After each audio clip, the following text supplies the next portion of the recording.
રાજકોટના પડઘરીમાં ખેડૂતો આંદોલનના મેદાનમાં ઉતર્યા છે। ખેતરમાં વીજ થાંભલા સહિતના વિવિધ મુદ્દાને લઈ આજથી 3 દિવસનું ઉપવાસ આંદોલન શરૂ કરવામાં આવ્યું છે। જિલ્લાભરના ખેડૂતો એકઠા થઈ વિરોધ નોંધાવી રહ્યા છે। તો જોઈએ આ ખાસ અહેવાલ। રાજકોટ જિલ્લાના પડધરી તાલુકામાં હેવી વીજ થાંભલા નાખવાની કામગીરી અને ટ્રાન્સમિશનના કોરિડોરના યોગ્ય વળતર મુદ્દે ખેડૂતોનો આક્રોશ ચરમસીમાએ પહોંચ્યો। પડધરી પંથકમાં ખેડૂતોએ પોતાની પડતર માંગણીઓને લઈને 3 દિવસના પ્રતિક ઉપવાસ આંદોલનની શરૂઆત કરી દીધી છે।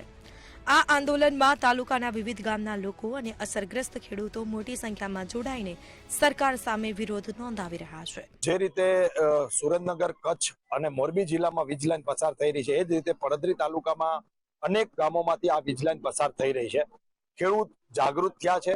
ખેડૂતોએ પોતાની માંગ માટે, ન્યાય માટે આજે પડધરી તાલુકામાં 17, 18, 19 આમ 3 દિવસ સુધી આ જ જગ્યા ઉપર પ્રતિક ઉપવાસનું એક કાર્યક્રમ આપ્યો છે સરકારને ઢંઢોળવા માટે। પડધરી તાલુકામાં આશરે 44 ગામોમાં લાઈન નીકળે છે, એમાં 10 ગામના નોટિસ આવી ગઈ છે। ખેડૂતોની એવી માંગ છે કે જે યોગ્ય વળતર મળવું જોઈએ ને એ મળે। જે અત્યારે જમીનના ભાવ વધી ગયા છે અને આ લાઈન નીકળવાથી જમીનના ભાવ મફતના ભાવે વેચાય છે અને ખેડૂતોની માંગ એવી હતી કે જે 2 ગણું વળતર જાહેર કર્યું છે એ યોગ્ય નથી। ખેડૂતોને ખરેખર જે બજાર કિંમત પર 4 ગણું વળતર આપવામાં આવે અથવા કોઈ પણ યોગ્ય ભાડા પેટે પણ આપવામાં આવે। આ તાલુકાના અંદાજે 44 ગામોમાંથી ભારે ક્ષમતા ધરાવતી હેવી વીજ લાઈનો પસાર થઈ રહી છે અને જેમાંથી હાલમાં 6 ગામોમાં લાઈન નાખવાની કામગીરી સત્તાવાર રીતે શરૂ કરી દેવામાં આવી છે। જો કે પોતાની કિંમતી જમીનમાંથી પસાર થતી આ લાઈનોના યોગ્ય વળતરની માંગ સાથે ખેડૂતો હવે લડત ચલાવી રહ્યા છે। સરકારને એ પણ કહીએ છીએ કે ખેડૂતને અને પંચાયતને બધાને સાથે રાખીને સર્વે કાયદા પ્રમાણે સર્વે કરવું જોઈએ અને ખેડૂતને જેટલી બને એટલી ખેતીને નુકસાન ઓછું થવું જોઈએ।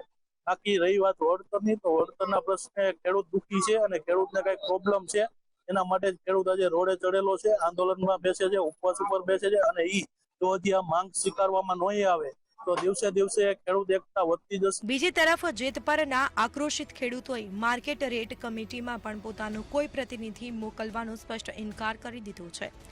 રેવન્યુ તલાટી મંત્રી જ્યારે MRC કમિટીના પ્રતિનિધિ નક્કી કરવા માટે ગામમાં પહોંચ્યા ત્યારે ખેડૂતોએ સામૂહિક વિરોધ કરીને ફોર્મ ભરવાની ના પાડી। ખેડૂતોનું કહેવું છે કે જ્યાં સુધી સરકારનો જૂનો પરિપત્ર મંજૂર ન થાય ત્યાં સુધી અમે કોઈ કાગળ ઉપર સહી નહીં કરીએ અને કમિટીમાં અમારો કોઈ પ્રતિનિધિ મોકલીશું નહીં। ખેડૂતોએ પોતાની લેખિત માંગણીઓ સરકાર સુધી પહોંચાડી દીધી છે અને વળતરની આ લડાઈને વધુ ઉગ્ર બનાવવાની ચીમકી ઉચ્ચારી છે। ધ્રુવ કુંડેલ, મંતવ્ય ન્યૂઝ, રાજકોટ।